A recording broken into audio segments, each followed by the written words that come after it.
Salman F Rahman ও আনিসুল হক গ্রেফতার, নেওয়া হয়েছে ডিবি হেফাজতে। আজই তোলা হতে পারে আদালতে।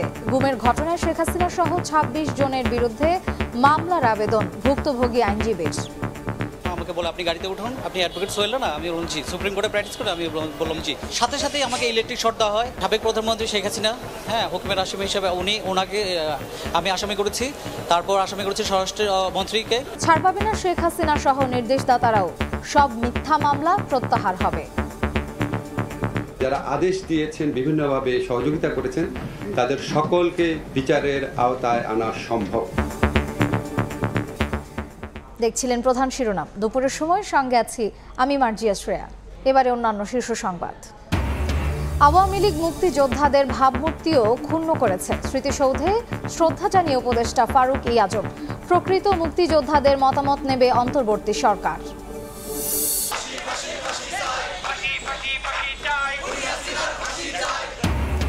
সংখ্যালঘুদের ব্যবহার করে আবারও দেশের বিরুদ্ধে ষড়যন্ত্রে মেতেছে আওয়ামী লীগ। জড়িতদের শাস্তি সহ 4 দাবিতে বৈষম্য বিরোধী ছাত্র আন্দোলনের বিক্ষোভ। দুর্নীতিবাজদের বিচারে দীর্ঘমেয়াদী সংস্কার চান সুশীল সমাজ। ব্যাংক খাত ঢেলে সাজানোই প্রথম লক্ষ্য, বললেন গভর্নর। সাপ্লাই চেইন ঠিক রাখার নির্দেশ অর্থ উপদেষ্টার। এবং প্রায় 1 মাস পর খুলল দেশের সব প্রাথমিক বিদ্যালয়। শিশুদের কলকাকলিতে মুখর প্রাঙ্গণ। সহপাঠীদের উচ্ছ্বাস। ক্লাসে ফিরতে পেরে খুশি শিক্ষকরাও।